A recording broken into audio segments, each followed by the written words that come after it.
Great. Hi, everybody. Thank you for coming, and thank you for waiting for a few minutes. I think we had some technical difficulties there, but I think they're all smoothed out. My name is Brienne Bellavita. I'm a senior program officer with the Walton Family Foundation's education team. And today we're going to be talking about STEM identities and the future of the workforce. So I would love for our panelists to just quickly introduce themselves. Jenny, why don't we start down by you? Hi, my name is Jenny Bukos. I'm CEO of Explore, and I'm assuming you may have guessed that this has something to do with the National STEM Festival. I am leading the National STEM Festival this year with the U.S. Department of Education set to take place in about 5 weeks' time. Hello, everyone. It's very exciting being here. Thank you all for joining us. We know you had a choice to be in another panel, so thank you for choosing us. My name is Bledy Tasca, and I'm VP of Analytics at SkyHive, where I oversee the development and delivery of real-time labor market data and analytics. I'm a labor economist by training, and I've been studying and analyzing the evolving world of work and education throughout my career, and this is one of the things that excites me the most. Thank you all for being here. Hi, I'm Camila Lopez-Ortiz. I'm a freshman at UTD right now. I have been a part of a lot of STEM activities, after school. I was a part of a Million Moonshot crew in STEM Next, and that was really fun. I'm studying computer engineering right now, and I hope to do more stuff in STEM. Thank you. We have a computer engineer, so clearly the smartest person in the room is sitting next to me, so excited. So there's a lot of different things that go into somebody's STEM identity and how they think about themselves in STEM. Things like, what's your actual confidence and your competence in your confidence in your competence in STEM? How do other people see you in STEM, and how does that reflect then in what you think of yourself, as well as just what's your talent and what are you good at? And so Jenny and Bledy, my first question is for both of you. Could you just tell us a bit about how you are creating pathways for more students to be interested in STEM and to figure out their own STEM identities? Sure. Are you okay if I add on to how I see STEM identities? Please. So I see STEM identities as three things. First of all, you see yourself as a STEM learner, and that's usually developed in school, or in some cases like mine, it was not. Then you start to develop knowledge in STEM, and then the third stage of a STEM identity, and there is no one definition on this, but you start to use that knowledge and to contribute to the STEM community. And that's that third part that I'm really interested in. How do you use STEM to contribute to your STEM community? Explore is, for the last 20 years, I've been a producer and director of educational video, with 70% of that video focused on STEM. And how I'm working to cultivate STEM identities is in who we choose to put in front of the camera as our storytellers. Very much along the lines of that Sesame Street model, if you see it, you can be it. And I think that we all know representation matters, but specifically in STEM, how do we start to change the stereotype? How do we change what a scientist looks like? How do we change what a mathematician looks like to ensure that every kid sees themselves or their lived experiences represented in specifically the educational content for me that they're consuming, be that books, be that video. So before going to that, I'm going to talk a little bit about what we at SkyHive do and how that relates to the discussion we're having and how it will help in STEM. So SkyHive is an AI company which uses real-time big data to help individuals, companies, and communities understand the skills that they have and the skills that they need. And it gives them the tools to close that gap by reskilling and upskilling. And so related to that, we want to be able to give people the opportunity so that they understand what is out there for them and unlock that opportunity. So together with Jenny and our organization, we developed this tool, this career exploration tool, where students of middle school and high school can go and explore what are the possibilities and what are the STEM occupation and skills and what are the outcomes that are associated with them. And we're going to give a bit of a smaller demo towards the end, but to summarize, we had two goals when we developed this tool. The first goal was to give students the ability to understand that STEM is a lot more than just what they hear in the news or what they hear from their friends, and be able to explore, and by that exploration to increase participation. And that is one of the first goals that we wanted to achieve. And the second goal was for them to be able to make more informed and better decisions by looking at real-time data that is associated to these outcomes. And we're hoping to achieve that via this collaboration. That's great. Thank you both. And thank you for the explanation of STEM identities. You know, I will say, I'm 40 years old now, and when I grew up, I was really great at math and still thought that I just wasn't good enough to ever actually do something in STEM. And unfortunately, I think that remains fairly common amongst women. We know that whereas 8 in 10 men express some type of interest in STEM courses, only about 6 in 10 women do. So Camilla, I'm really interested in learning more about your journey. Tell us what got you to where you are and what really sparked your interest in STEM. Well, my interest started mainly because in my family there was a lot of engineering, and there were family members who are women who are engineers in my family, so it felt like it was achievable because I had someone who I could be like, okay, well, she did it, so I can. And I think, but I still had a lot of like imposter syndrome. Like growing up, I was like, am I really good enough? I don't think I'm smart enough for this. And like in engineering classes, sometimes like there was this one time and this dude was like, no, I can do this for you. And I'm like, okay. I just felt like, I don't know, sometimes I just feel like I'm not good enough. And like maybe, yeah. But I think I've gotten to a point now where I've gotten so far, and like last semester I was like in the top 10% of my class. So I was like, it's achievable. Yeah, I think having more role models and also people in your community, like what the flight crew gave to me, like it just helps you feel like you're able to do this. There are people in the same boat as you. You're not alone. You can do it. Yeah. Tell us a little bit more about the flight crew you just mentioned. Well, it's like a group of girls who all have an interest in STEM, whether it be robotics, environmental, education, and all other sorts of fields. And we all get together and we all meet up and we bond over those shared interests. And we know that we have it hard, but because we have like this sense of community, we feel like we can do it. Like there's so many other girls who want to do this just like I do. And like, yeah. That's great. You're a role model for all of us, really. Jenny, is Camilla unique, though? Can you talk to us a little bit about what you know about students these days and their interest in STEM? She is quite unique, but hopefully it's changing. I'd like to tell a very, very quick story. So there is a study, it's been going on for 5 decades, it's called Draw a Scientist. Just show of hands, has anyone heard of this or participated in this? Okay, so this started in the late 60s and early 70s, and when it started, 20,000 people have now gone through and done this exercise in a research setting. When this first started in the 60s and 70s, only 1% of the drawings were of women. The most recent study was a few years ago, and now from when you're in elementary school, girls are drawing between 50 and 60% when they're told to draw a scientist, a woman. By the time they get to high school, it drops down to 25%. So Camilla is absolutely unique in that girls in high school still do not see themselves as scientists. And you can imagine if you are a woman of color, that is even a lower number.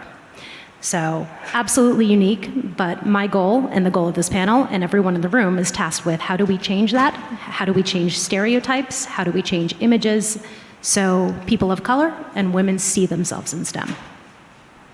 Thank you. I mean, that's a rarely compelling story, but of course, upsetting and still disappointing to hear. I'm going to switch gears a little bit, though, and start talking a little bit about the workforce. I don't know how familiar everyone here is with things like the CHIPS and Science Act. I'm rather obsessed, but the federal government is putting billions of dollars right now to create new industries like semiconductors and biotech. Bleddy, as you are our chief economist on stage, can you just tell us a little bit about what the future workforce looks right now and what that means for careers in STEM? So that's a fairly complex question that I'm going to try to unpack in the short amount of time that we have. I think I want to start with automation first, because that's kind of also been the theme of the past 1 year, but it's also the theme of a lot of the meetings that we had here. What is interesting is that when, in the media or social perception, the first thing that comes when it's about automation is these evil machines that are going to, evil robots that are going to take our jobs. And what's interesting about that is that this fear is not new. Like, there's actually blog post where it has specific newspaper clips that this has been happening for at least the past 100 years, at least documented. Every time that we had a new technology coming up, there was this big fear about cars that are going to disappear the horses. And they did. But the truth is that in aggregate, usually new technologies are creating more jobs. So if I was to ask the audience, can you name one job that has disappeared that you know in the past 50 years? And I would love you to come and tell me after that. I think it would be very hard to find one. Usually I use the elevator operator. That's kind of like a standard and that's probably one of the few that I know that does not exist anymore. And it's one of those jobs that actually, I don't think it is the technology that changed it. I think it's more like cultural norms. The reason why we don't have any more operators is because we don't really like somebody to push the button for us, although they were around that. So my point is that automation fear has always been around, but the fact is that automation is not taking our jobs. Actually, automation is a lot of times, or new technologies are creating more jobs. They are having three effects. In more specific. First, they're adding new skills. So the same job is changing. So take a very simple example of executive assistant. It's a job that's been around for 100 years, and it's probably going to continue to be. But we do it very differently. We don't use any more phones, we don't use a typewriter, we don't use a paper calendar, we use all electronic media anymore.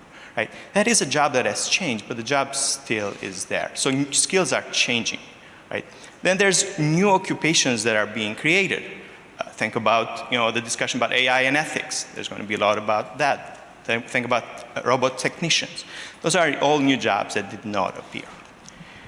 And there's a third effect, which this one is actually new.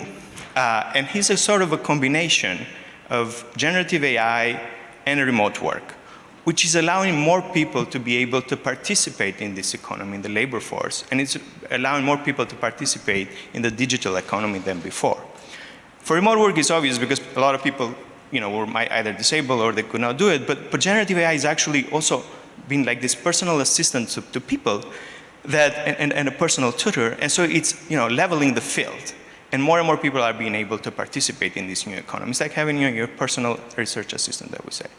So these three effects, I think they're going to be significantly increasing the demand for STEM jobs. And I agree with you. I think the sort of automation concentration and our obsession is a little bit concerning because there are so many of these new technologies that are happening right now and so many disruptions. CHIPS Act is one.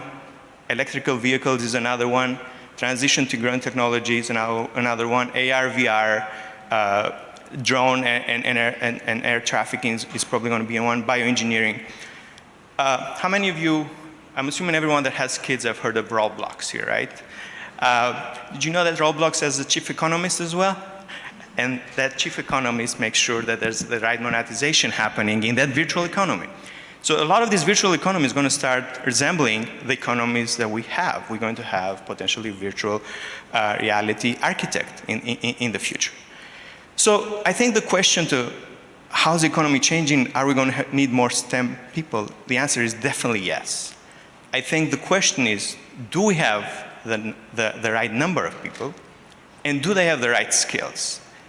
And I think the answer to those is probably not. Camila, seeing your colleagues, your peers, and your other students in your school, do you think that others are being prepared for the future workforce? Well, from my experience, no. I think, at least in high school, there were opportunities, but there weren't that many, and those opportunities usually got taken pretty fast. And I think that, even though you are learning in school, you don't do all your learning in school. You kind of have to learn how to deal with it in real life. And I think if there were more opportunities like that to prepare you for real world situations, like more organizations to help young girls or anyone really to just get out and just practice those skills they learned in class, I think that would be really helpful.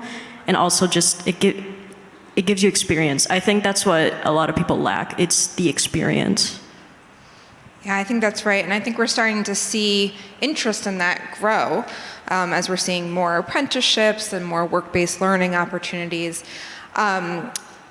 Gallup and the Walton Family Foundation today are just releasing a new number that we project that by 2032, there will be 3 million Gen Z Americans who want a job in STEM, but aren't able to get the job because they lack the education to do so, whether that's an industry recognized credential that they don't have or a college degree that they don't have. Jenny, does this number surprise you? What do you think is happening in our education system right now to cause this? So this number doesn't surprise me, but that's a recent discovery. So I briefly mentioned the National STEM Festival. We ran something between August and October called the National STEM Challenge, which we tasked students in 6th through 12th grade to prototype, invent a solution to a real world problem. And I had the privilege of reviewing 2,549 applications from across the country. And there was a shocking narrative that came out. A lot of kids submitted videos for this. And a lot of the projects were focused on AI, deep coding, invention education, and when we asked these kids where they learned it, they weren't learning it in school. So there's an interest. The workforce is saying we need these skill sets, yet our school system is not providing it, and students are having to seek these opportunities out on their own. Now that's great if you have all the time in the world, if you have all the resources, but we're in a lot of trouble if we're not bringing diverse perspectives to the table, and quite frankly, it is not within reach of so many students to have these opportunities outside of the education system. Yep, that sounds familiar. Valeti, anything you would add to that? So there are a lot of issues with our education system, and it's not very easy to change it, and I think that's one of the reasons why we're having these conferences. One of the main issues is how we're financing education, but that's a big one, so I'm not going to touch it. But I'm going to mention two things that could potentially help. The first is using data to inform curriculum development and to collect data about the outcomes of students. That is something we can do and we should do a lot more. So let me give a very specific example of a project I ran a couple of years ago. We tried to understand, what is the career technical education in K-12, and how do states decide what courses to give? And that was a very difficult project because we had to go each state by state and ask them if they have the data. A lot of them didn't have it or didn't know how to share it. And so we ended up with at least 30% of the states were not able to have the data about what is it that their career readiness programs. And we created this map, and we left them empty. It's like, when you get the data, let us know. But the important part is that there's no systematic way of how they're collecting this. And then when we analyze the data in terms of understanding, do this align with what the market needs? We found that there's a lot of these credentials that were not in demand. There was not so much as computer science and STEM related, but there was a lot of esthetician courses, for example, which were in oversupply from them. And so this alignment of what are we offering with what is required by the labor market, I think is one of the main things that can be done. And an additional step, we're actually even more ambitious on that. And we wanted to see also, okay, but how does this relate to the outcome of the students? So we want to stay and say, do you have the data of the individuals? Can we connect them with these credentials that they are taking and see what is that? Are they going more to college? Are they graduating faster from college? Are they getting better jobs? Are they getting paid higher? We only were able to get it from 3 states. Most of them were not either done, again, they don't collect it or are not able. What were those 3 states? I think Florida was one. I don't want to mess the 2 up, but I can find it in the research. But it was very difficult to actually get it, and even those 3 states, they were not homogenized. We had different variables in one, different in the other, so we could not do the same analysis in all 3 of them. So we did a bit of a mix and match. We did one for 2, another one for the other 2, for example. And we did find that for a career technical education that is in demand, it did have an effect on students. They were having better outcomes. But this is something that we and all the state can and should do in a more systematic way. So this collection of data and use of real-time data to inform curriculum and track individuals and their outcomes is something I would suggest that will help significantly into increasing the supply from an education perspective. The second point is related to the video that we're going to show. Being able to provide tools to the hands of students, to the hands of their parents, to the hands of career counselors that show sort of real time what are the possibilities out there. Because again, most of us, especially young people, are aware of jobs mostly by their network. They know about the jobs that exist by the people that they associate with. But STEM is a lot more than what your friends or your parents or your network know about. And being able for students and parents to explore that and to see the outcomes associated with each of that, given this information, I think that's a second step in the right direction. Thank you. And regarding data, I think you're talking to the right audience, because I definitely know some people in here that are all about data and data systems. So we agree with you, though you have to come back to us with those 3 states. Great. Well, I feel like we've outlaid a lot of problems right now. It would be great to talk a little bit about some solutions. So Camilla, let's start with you. You've talked to us about the flight crew. What else have you experienced that has really helped to propel you towards your computer engineering major and towards the STEM field? I think it's just a lot of passion for it, and as well, I think it was mostly just figuring out that this is something I enjoy, and also the internet really helped, because also the internet has a lot of communities as well. So just seeing people program or make games or do all these crazy things, it was really cool. And I was like, I want to do this. And I think also joining the National Science Honor Society and other groups like that also helped, because I was able to connect with other people who were also like, yeah, that's really cool. Yeah. And what about in your school itself? Were there courses that you took? Were there educators that were really helpful? Or were there things that you wish had been there that could have made a difference? I did have good educators, and I did have good classes. There were a lot of AP courses for STEM, and the professors were generally really good. I think the only thing that I maybe had a thing against was I don't think everyone learns the same. And I think because we're forcing everyone to learn the same, some people think they're stupid, they don't get it, and they want to give up. And I felt that way too, and I just think it's upsetting seeing other people who I know are competent and who I know are smart give up on themselves because I guess the system let them down. But Yeah, I mean, that's a good reason for me to stay in my field right there. We don't want to let people like you down.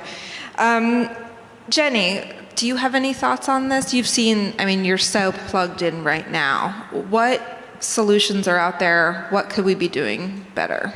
Solutions out there. There are hundreds of small organizations and national organizations doing incredible work in STEM education across the board. I'm going to name drop Code with Clossie, Black Girls Code, STEM from Dance in the room.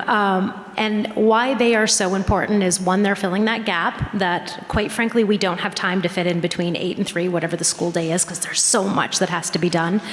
But community organizations also know the needs of their communities and what makes STEM learning real world and relevant. And I think that's really, really important. So we need more of that. We need more community engagement to get young people into the STEM pipeline and keep them there.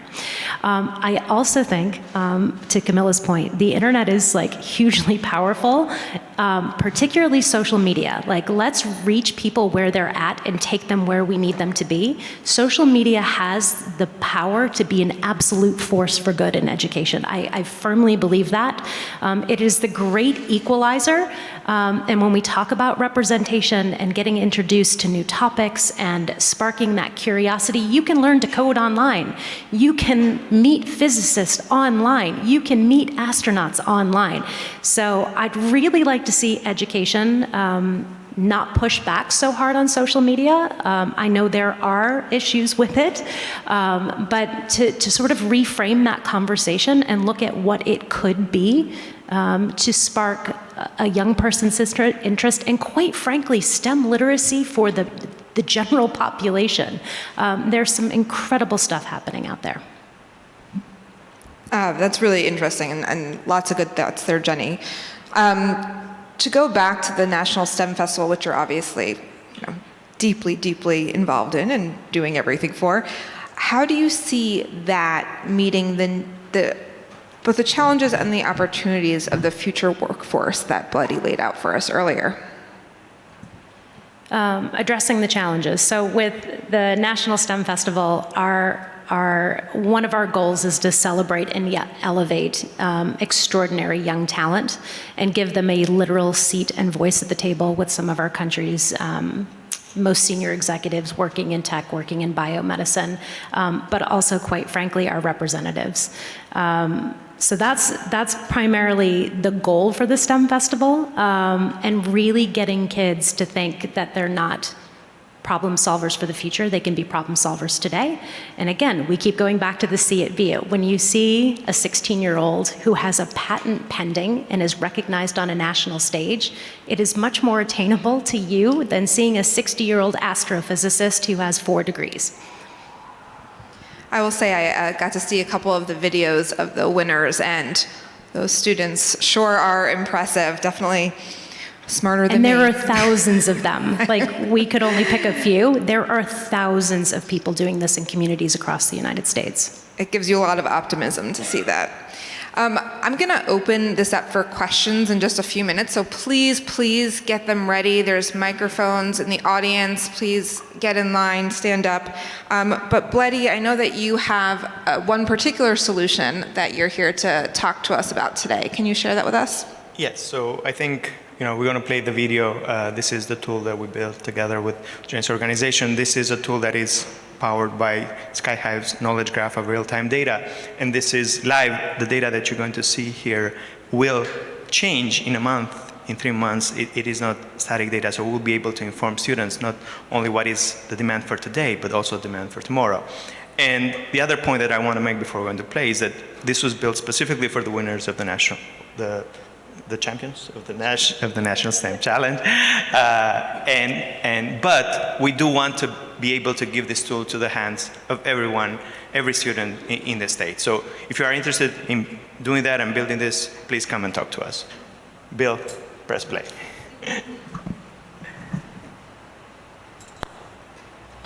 Congratulations on taking part in the 2024 National STEM Challenge. Your efforts to develop, test, and share your ideas with the world will surely motivate others to change the world through science and technology. You now have exclusive access to the STEM Career Explorer. Use this tool to discover your path forward. Find the education and careers ideally suited to your skills and passions. So, what is the STEM Career Explorer tool? SkyHive created the STEM Explorer tool to support students beyond the STEM challenge. This powerful tool lets you dive into STEM careers that interest you, whether saving the planet, exploring space, or inventing future foods. Get started quickly with exploration steps built into tabs. Let the Career Explorer be your secret weapon for aligning your future studies and work to purpose and values, helping you become a STEM superstar. Imagine embarking on a quest to improve the world through science and technology. The Labor Market Overview is your dynamic guide to in-demand STEM careers, constantly updating in real time. As you navigate the ever-changing landscape, remember, this tool offers live insights into opportunities. By understanding shifts in the market, you can stay ahead and make informed decisions about your future. As you scan the list under Tech for Good, you might feel overwhelmed. There are so many options, but which one to pick? Don't worry if you're not sure what job title sounds like you. This is where your exploration begins. You're looking for clues, something that sparks that aha moment. The role of data scientist stands out among many tech jobs. More than a role, it's like being a wizard with the power to predict the future, see complex patterns, and make impactful decisions. Data scientists are in high demand for missions using tech for good. Their skills command an average of a $110,000 salary as companies recognize the value of data-driven insights. Now that the title data scientist has caught your eye, it's time to zoom in and go to the Career Demand tab. Skills like data visualization and computer programming are your secret power, essential in turning raw data into actionable insights that can drive change. But where do you begin your training? This quest isn't just about dreaming, it's about action. You will see which regions have the strongholds of data science. Places like California, Texas, New York, and even Virginia might be closer to your current base. And you can see even more details for this role in the Job Descriptions tab. Here, you can see most of the skills required by employers, but also a description of the job itself. This will give you a better understanding of how a workday is like for a data scientist. Armed with this knowledge, it's time to chat with your school counselor or teacher about getting on the right path. You can take a quiz to explore your options, or find a cool project in a field that interests you. Remember, this is just the beginning. The choices you make now will shape an impactful future. Your journey in using technology for good starts here. So dream big and start planning. Thank you, Bloody. Thank you. I do want to make a point that the person that is talking over is our head of customer service, and he's an amazing guy, and at least personally I get always mesmerized by his voice, so I do want to call him out. And if there's one reason to look into SkyHive, among many others, is because of Chris Toplak, which actually made the voiceover of this video. Thank you. Well, I'd love if there are questions in the audience. Oh, I see someone got right up. Okay. Why don't you let us know who your question is for and what it is? So actually my question is for all of you, but I'm Jody Grant, I'm with the After School Alliance, so I want to thank you all, and I really want to give you a huge shout out. The flight crew is such an extraordinary group of young women, so it's amazing to have you on this stage, but both you and Jenny really talked about outside the school space for that spark, and all of these amazing local community-based organizations, partners, community colleges also out there that are engaging our kids in STEM and STEM careers.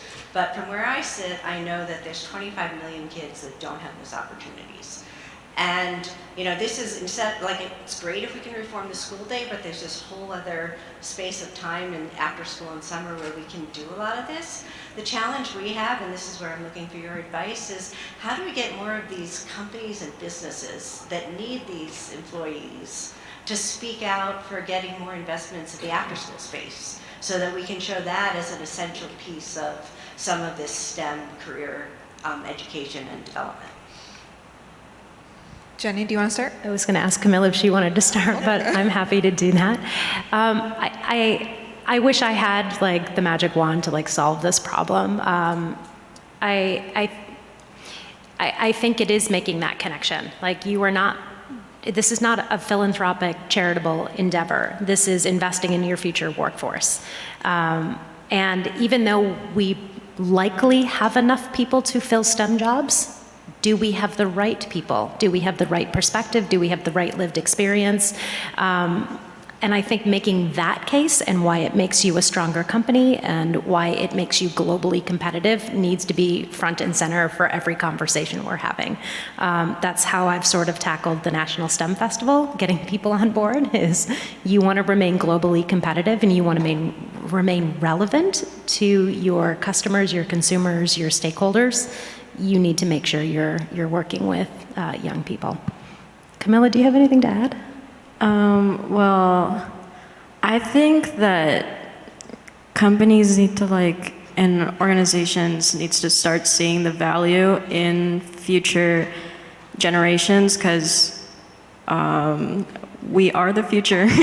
So I think that preparing us and letting us speak our minds and see what we can do to, because we have a new perspective, we're open to ideas, we're not as close-minded, we can progress, and I guess seeing the value in that could really help invest in us and the future.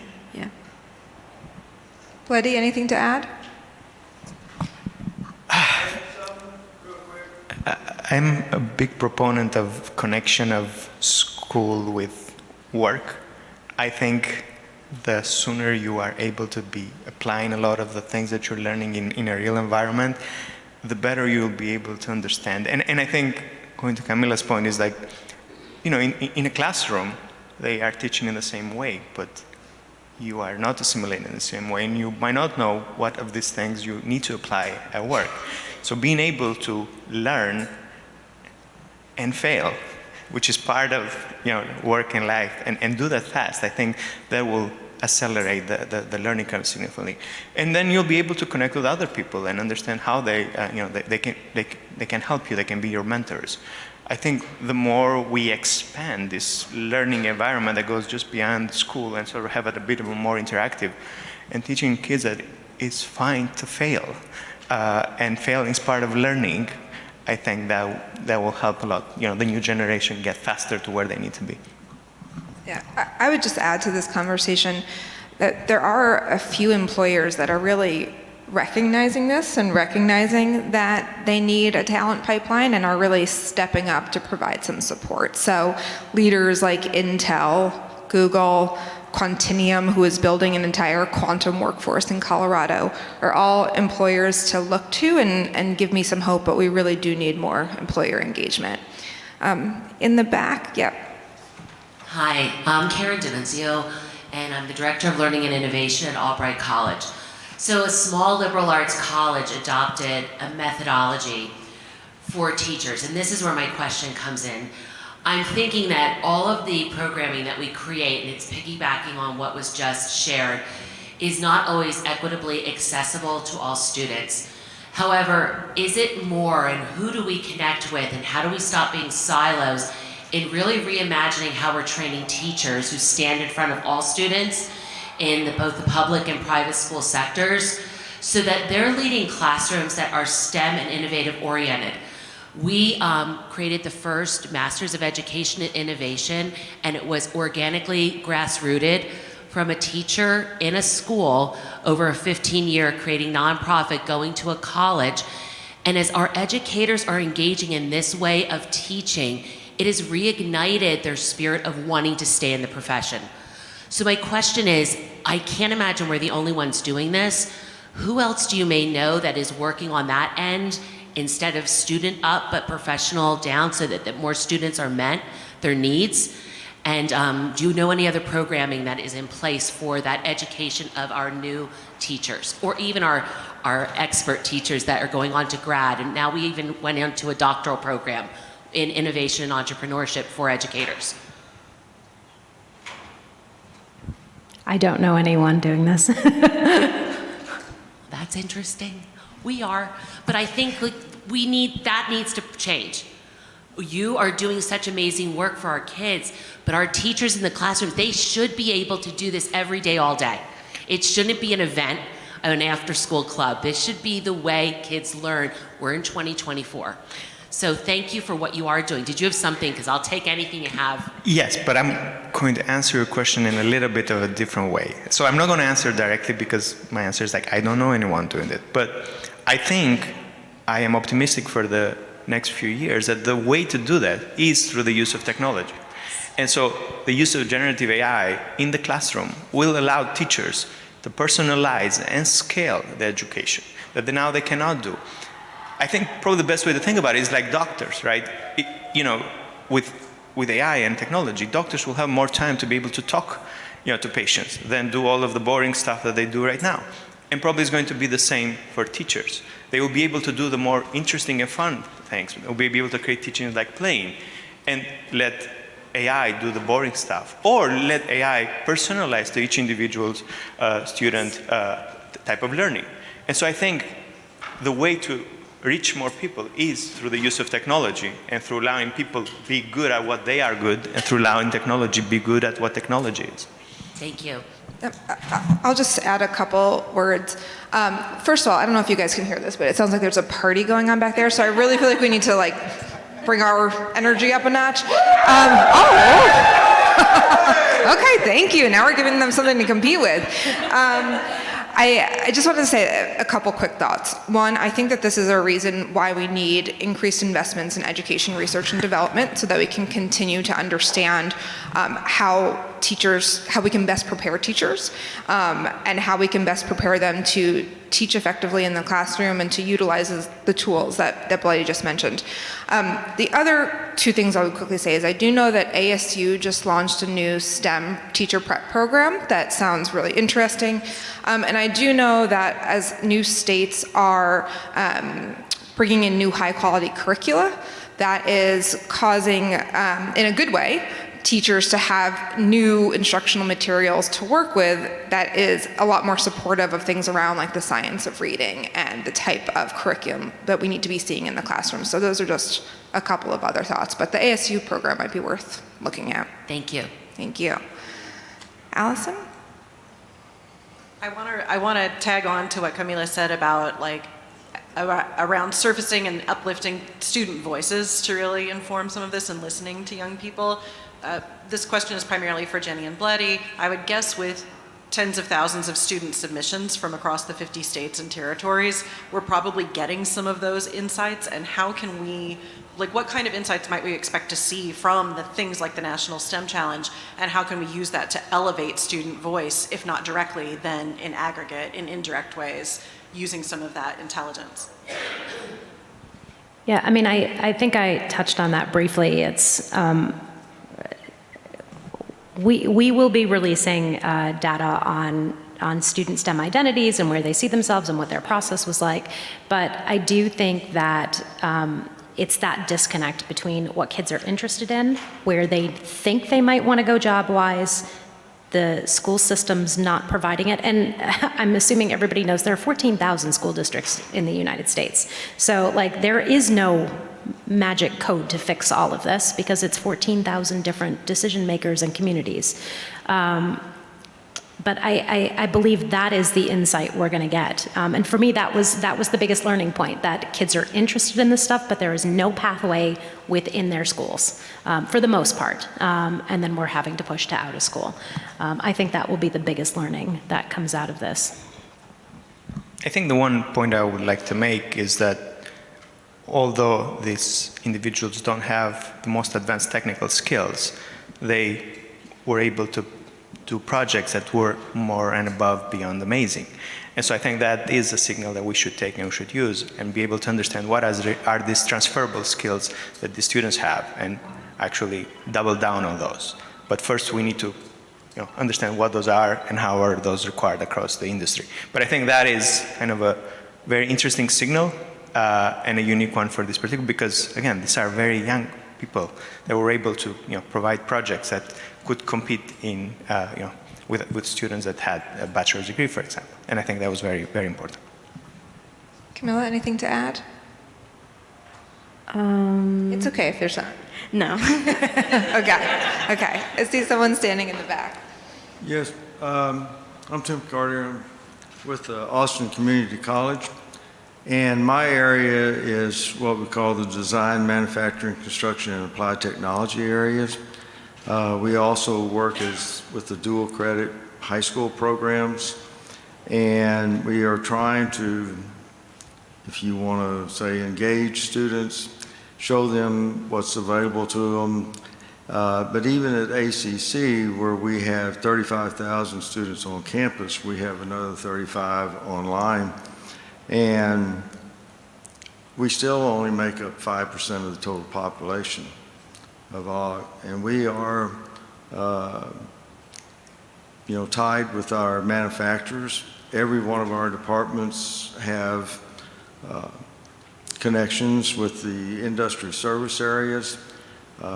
We now have Tesla's join in, but we've had apprentice programs with Samsung and Dale and a number of other small manufacturers here. So we're trying to engage students and show them what's available out there to them. And Tesla is offering apprenticeships. The feds now have support groups. Come November, the Federal Apprentice Week comes out. In May, the Texas new apprentice program comes out. And ACC is trying to provide, I know there's been mentioned that some of the students don't have some of the technology available. They don't have the laptops, things of that nature that they can learn about many of the programs that you are proposing. But I guess a little bit I wanted to just say that Austin is trying to do what you're promoting. Sorry, sir, do you have a question? Sorry.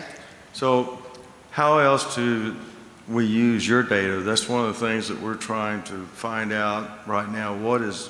How can we get a hold of the data that you are proposing that's out there? When we have the data, we'll publish it. Okay, we're in that process right now. That will happen before the end of the year. We'll make it widely available.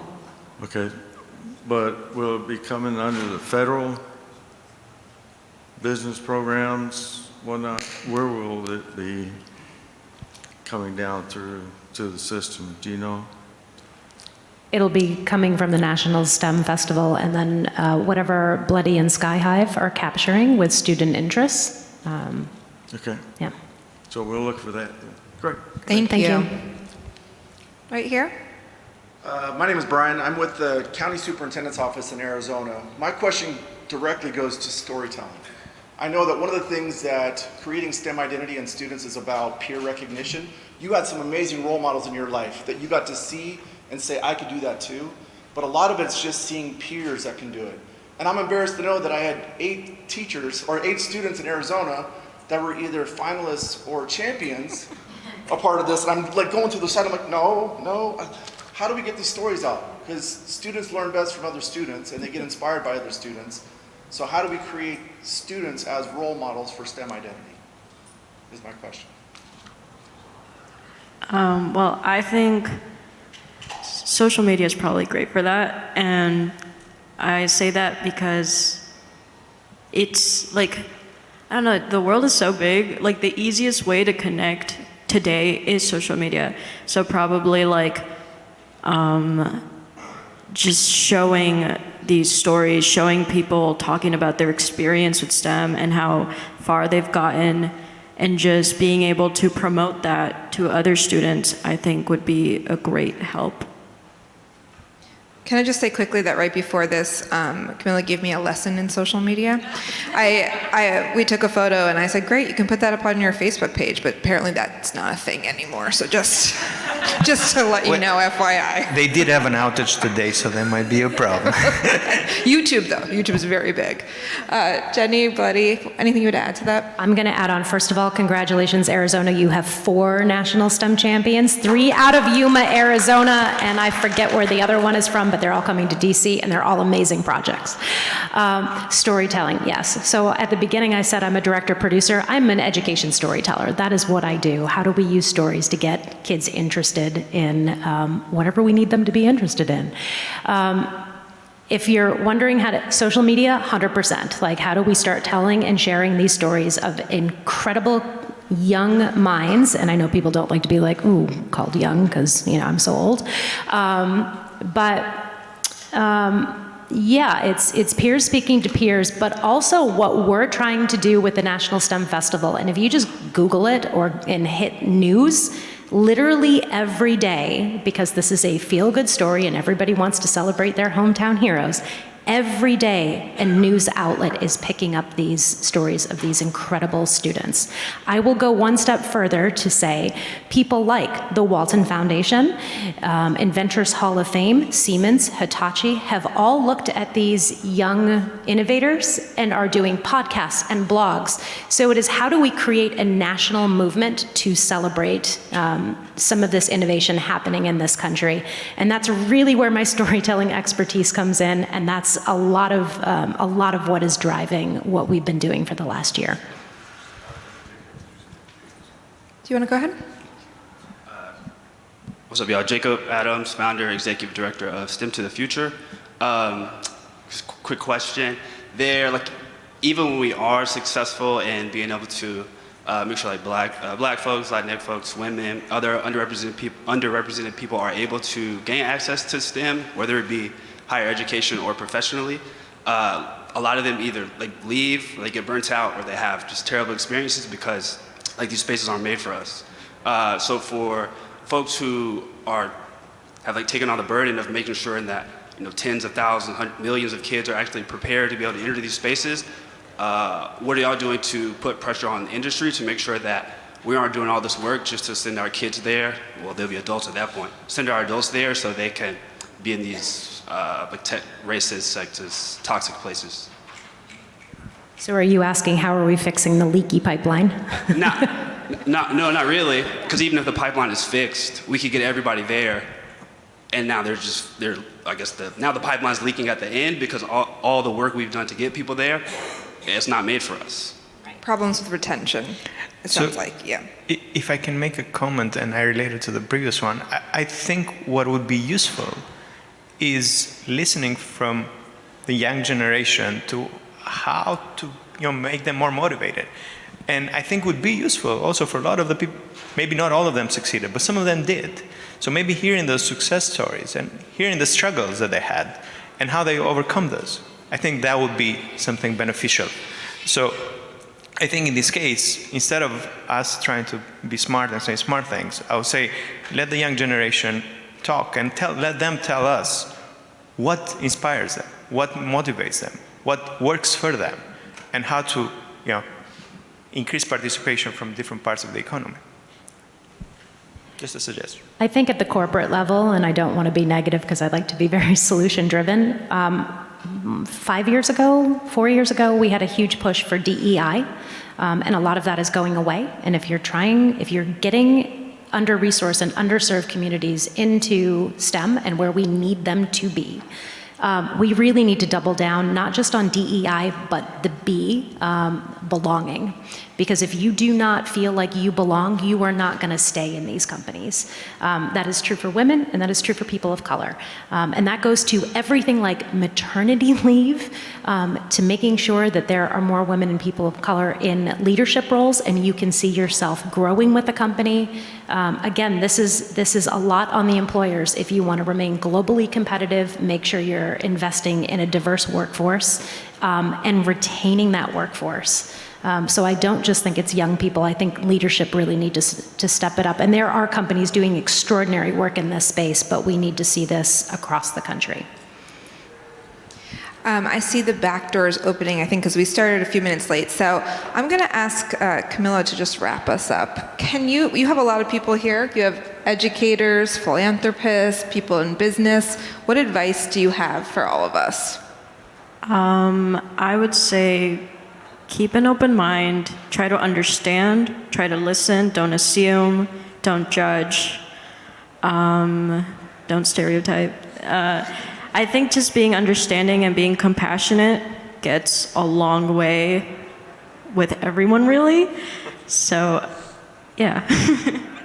Well, thank you so much, and thank you for giving all of us some inspiration today. I'm going to close us out. Thank you guys for joining us, and thank you to our panelists. Bye, everybody.